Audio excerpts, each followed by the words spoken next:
ಪ್ರಿಯಕರನೊಂದಿಗೆ ಓಡಿ ಹೋಗಲು ಗಂಡನ ಮನೆಗೆ ಕನ್ನ ಹಾಕಿದ ಪತ್ನಿ.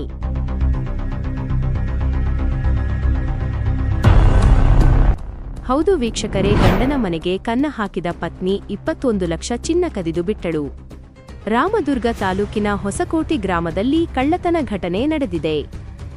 ಮೂಡಲಗಿ ತಾಲೂಕಿನ ಹಸೀನಾ ನದಾಫ್ ಎಂಬ ಪತ್ನಿ ಕಳೆದ 2 ತಿಂಗಳ ಹಿಂದಷ್ಟೇ ಮದುವೆಯಾದ ಗಂಡನಾದ ಶರೀಫ್ರ ಮನೆಯಿಂದ 154.6 ಗ್ರಾಂ ಚಿನ್ನಾಭರಣ, 21 ಲಕ್ಷ ಮೌಲ್ಯ ಮತ್ತು 45 ಗ್ರಾಂ ಬೆಳ್ಳಿಯ ಆಭರಣ, 11,000 ಮೌಲ್ಯ ಕದಿದು ಪ್ರಿಯಕರ ಹಣಮಂತ್ರೊಂದಿಗೆ ಓಡಿ ಹೋಗಿದ್ದಾಳೆ.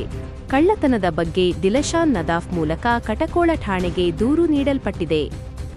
ರಾಮದುರ್ಗ ಸಿಪಿಐ ವಿನಾಯಕ ಬಡಿಗೇರ್ ಮತ್ತು ಪಿಎಸ್ಐ ಬಸವರಾಜ್ ಕೊಂಡೂರ್ ನೇತೃತ್ವದ ತಂಡ ಘಟನೆಯ 48 ಗಂಟೆಗಳೊಳಗೆ ಆರೋಪಿಗಳನ್ನು ಬಂಧಿಸಿ ಕಳೆದ ಆಭರಣಗಳನ್ನು ಸಂಪೂರ್ಣ ವಶಪಡಿಸಿಕೊಂಡಿದೆ.